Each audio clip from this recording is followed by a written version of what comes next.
Hey guys, Fred here with NutriDrip. Today, we're going to be going over how to install a GroGuru moisture probe. Now we'll be going over a little bit of the terminology.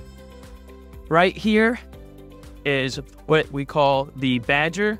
This is the main unit that holds the battery, and it is connected via cable to the AquaCheck moisture probe. This is the probe that collects the data. It's tethered to the Badger, which stores the data. And this orange unit up here is called the Fox.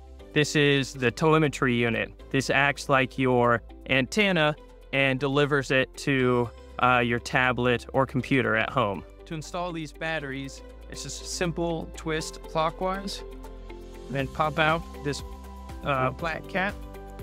Put our two batteries in, positive side facing out. Get this black cap back inside, twist it back on. And we're gonna let the battery sit in here for about 15 to 30 seconds to let it start up.